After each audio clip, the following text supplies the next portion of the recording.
Vive sanity is what we're hoping for. Virtual Vive sanity is what... What's up, VR fans? How the hell are you? Thanks so much for coming back for your weekly dose of Brain Man VR. I am the Neuroformer. This is Neuroform Studios. I thought I'd give you a slightly different perspective, take you to a part of the beach that you can't normally get to in the HTC Vive experience of Tower Bridge. But it's mainly because I recorded this when I had only just, I think it was before I'd even realised that I could do my little trick where I switch from the real version of this to the virtual reality version of it at the clap of the hands. And so I thought rather than just having it looking a bit tame at the top and tail, I'd just come down here and record an intro and an outro anyway, even though there is no sort of magic switch between the two. So what have we got today? Well, as usual, we've got the 5 top tricks and tips to get your experiences working better, whether you're using an HTC Vive or an Oculus or PlayStation VR. Oh, hello, Goose. Yeah, and sorry, I got a bit distracted by the waterfowl. Yeah, and the other thing, you know, today's episode, there's going to be so much good stuff. There's going to be lasers. We're going to be shooting people with lasers. We are also going to be warming up with a little bit of Beat Saber, arguably one of the best games available on virtual reality to date. And then we're going to finish up by going back 23 million years, going underwater and doing some scientific investigations on some dinosaurs. So without further ado, number 1, virtual reality is thirsty work, so make sure you have plenty of water to hand. Number 2, as every Brit will tell you, there's nothing quite like a cup of tea. So make sure you have not just water, but tea available. And in this case, Earl Grey. I love that vapour of bergamot.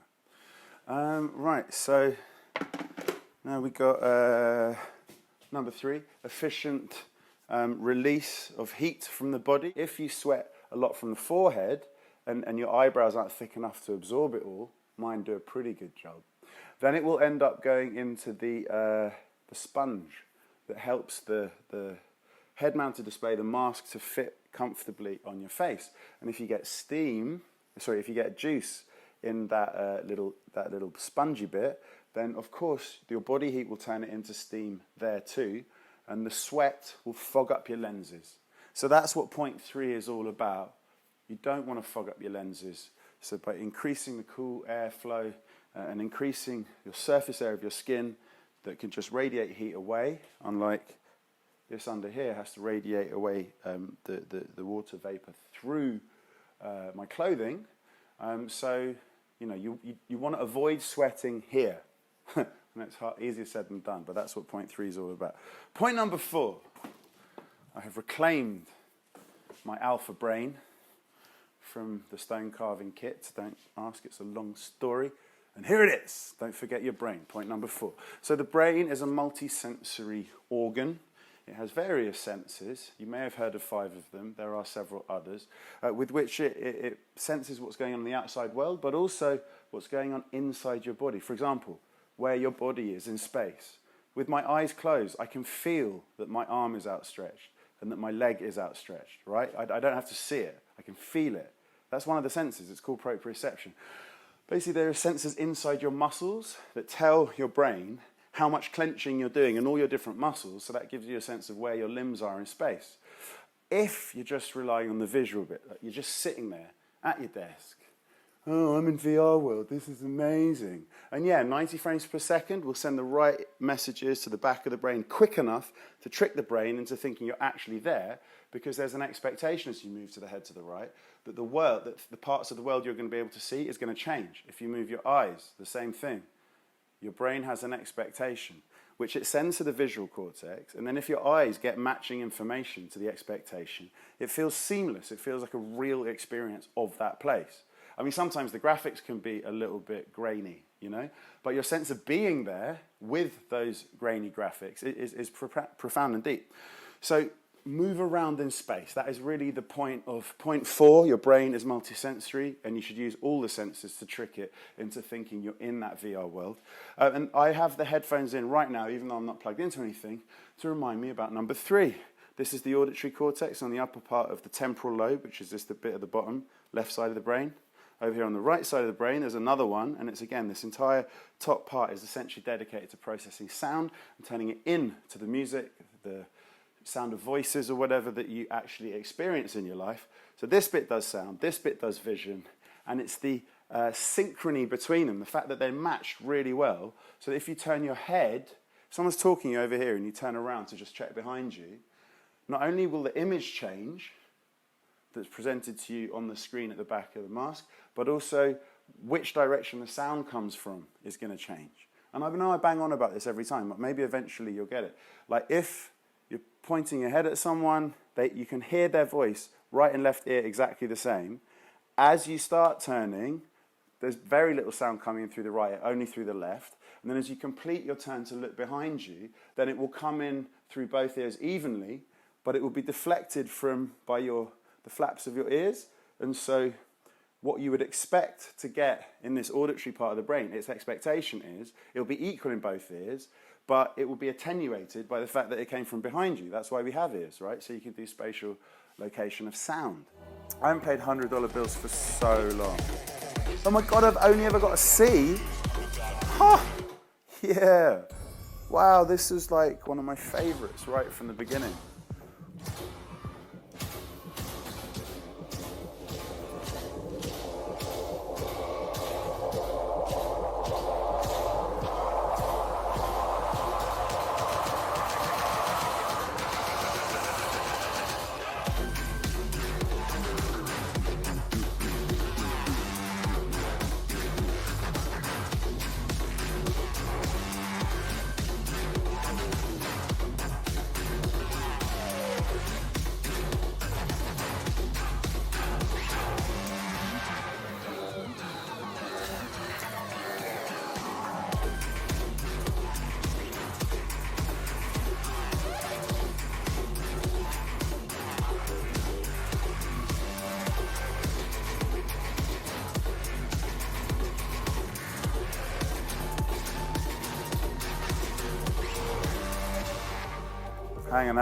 Hang on. That was sloppy. I can't accept that.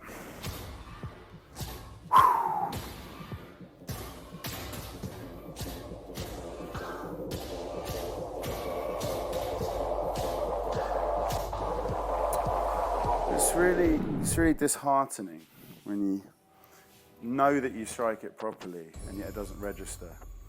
Horrible. So I wonder why this orientation worked fine yesterday when I broke records, and today it's glitching. Maybe because there was a cable scraping on my graphics card.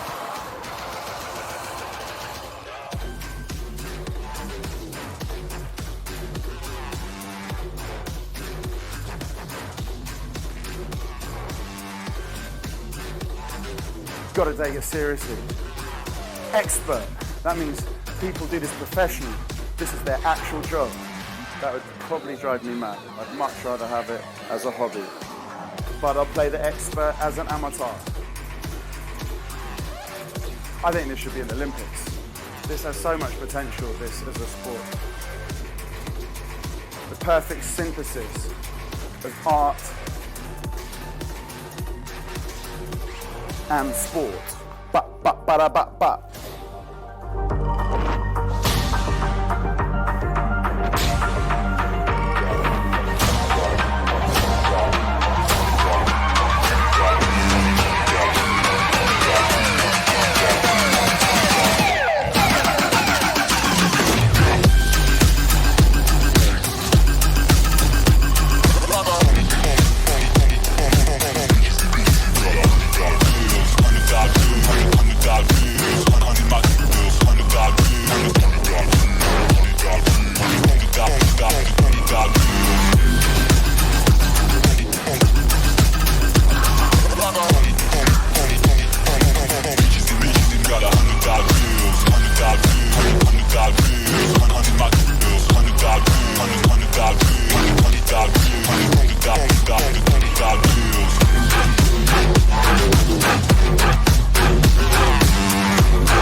revving off the heat.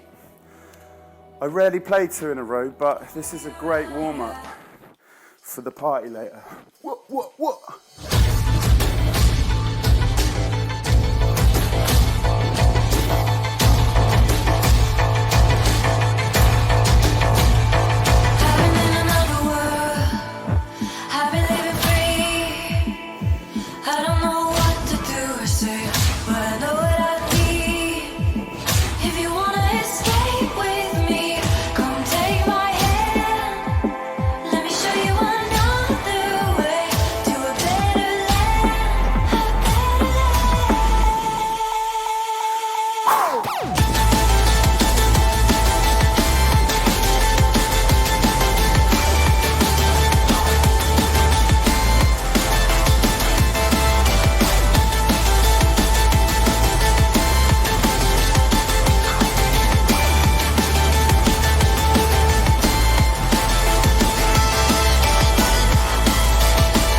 No!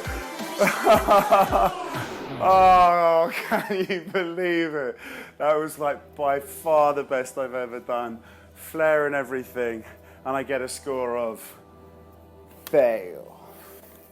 Well, who said life was fair, eh?